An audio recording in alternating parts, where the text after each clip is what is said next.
I'm first going to welcome up Amy Green with a brief introduction. Amy Green is an award-winning environmental journalist at WMFE, Central Florida's flagship NPR station. She has worked as a regular contributor to NPR, People, Newsweek, and the New York Times, and the Christian Science Monitor. She began her career at the Associated Press. Her book, Moving Water on the Everglades, is due out in 2020 by University Press of New England. She lives in Orlando with her 3-year-old daughter. For Moving Water, Amy Green seems to have begun her journey into the topic with curiosity. That's an important detail. Investigative journalism that looks unblinkingly at the truth of the environment is an essential, nutritious element for minds in an era when political obstinance is stopping up the works of progress and preservation. And yet, that curiosity can drive someone toward fact and perhaps bring others toward the same fact, toward the same exploration, is a seed of hope for humanity in the face of our strange, unyieldingly destructive period. How gifted we are in Orlando to have a reporter with such clear vision and powerful curiosity. Please join me in welcoming Amy Green.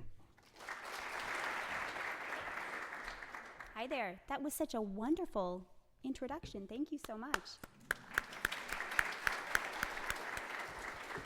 That was just an incredible boost to me.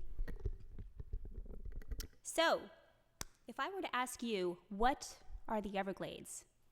How would you answer? Tell me what you know of the River of Grass. What are the Everglades? Feel free. Mosquitoes, sure. Okay. Who else? What was that? Home. Great. Anyone else?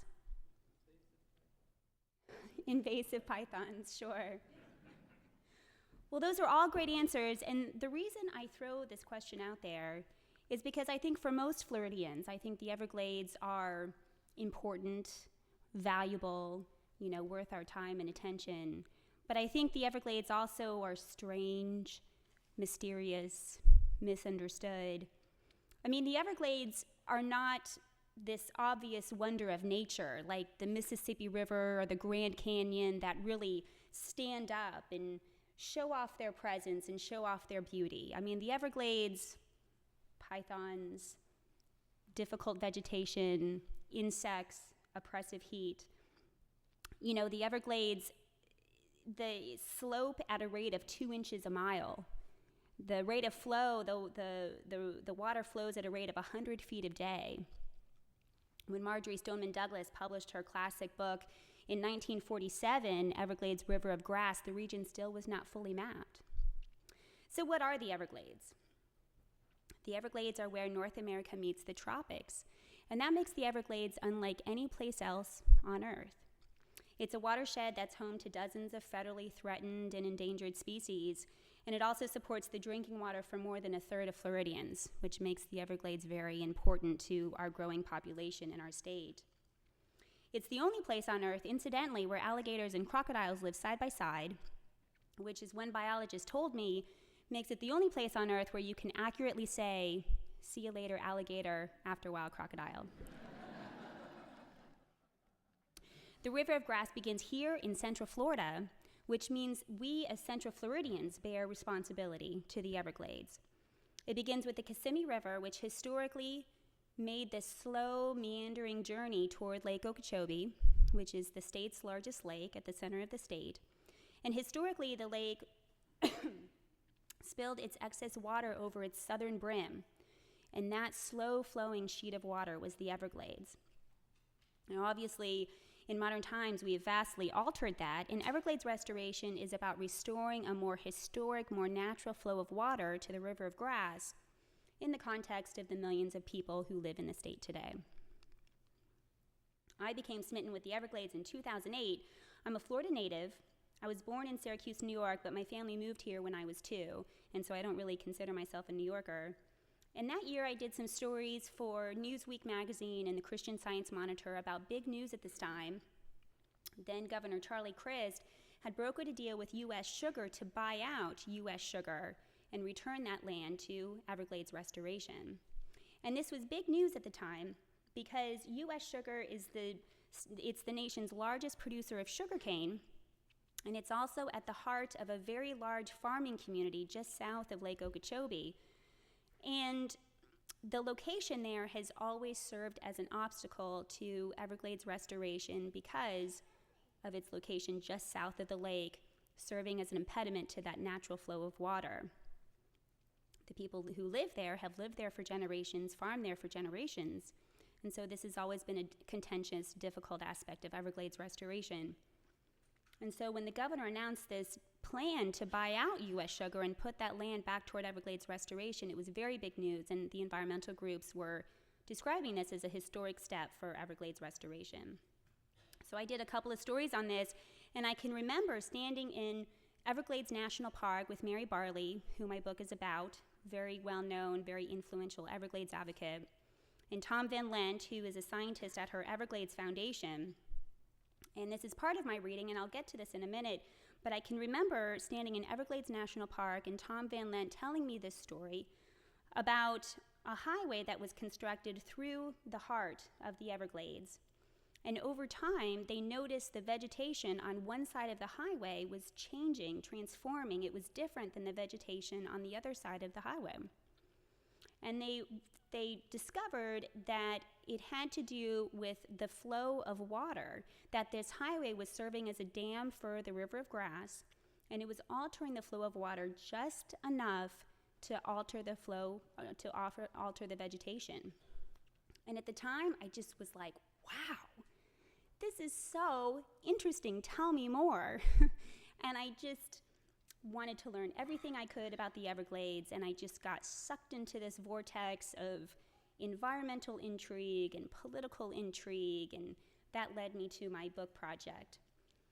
And what I would like to read to you tonight is an excerpt. It's the very beginning of my book. It's an excerpt from the introduction from my book, Moving Water.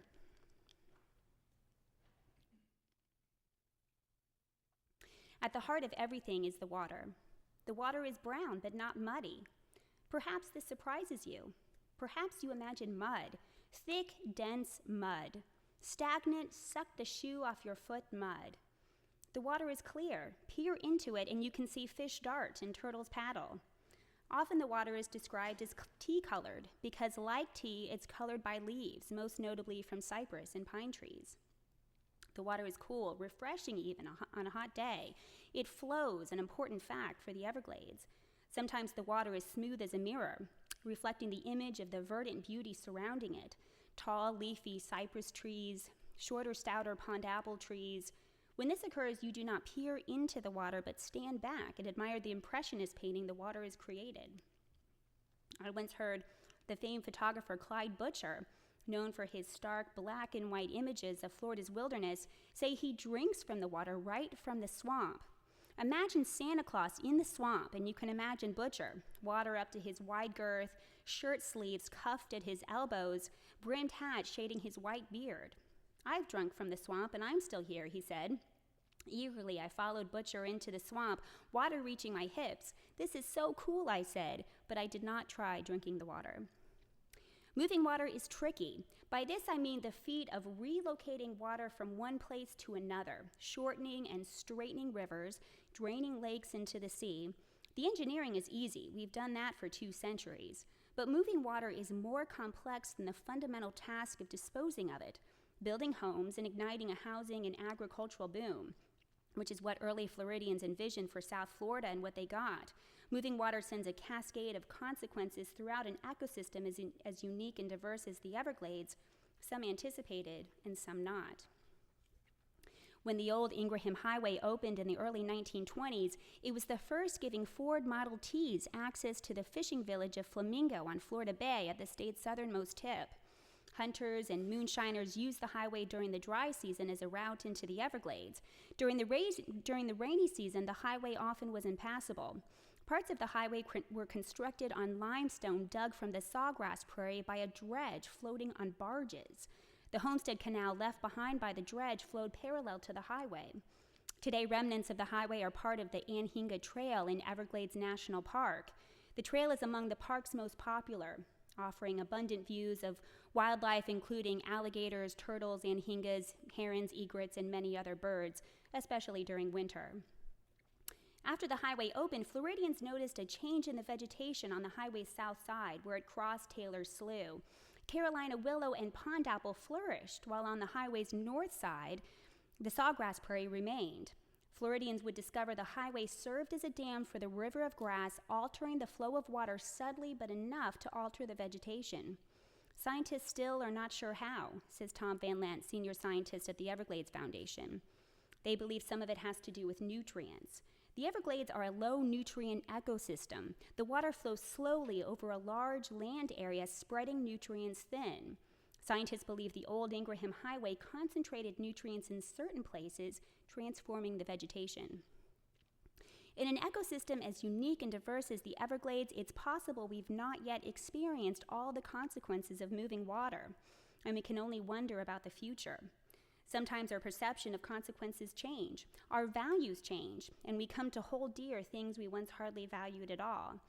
A half-century after the 11,000 square mile Everglades region was drained, shrinking the river of grass by half, its population has soared far beyond what early Floridians imagined. Demographers anticipated 2 million people in South Florida at the turn of the century. Today, 7 million people live there, and forecasts are for 11 million people by 2030. The population has grown so fast, South Floridians are realizing very soon they might run out of water. It may also be, Van Lent says, some things happened we didn't even notice happen, and they're irretrievably gone. Everglades restoration means, again, moving water, and this is more complex than the fundamental task of acquiring land and removing dams. Restoration will lead to new consequences, some anticipated and some not. It's possible some of these consequences will require new acts of salvation, which in turn will lead to new consequences. That's all I got.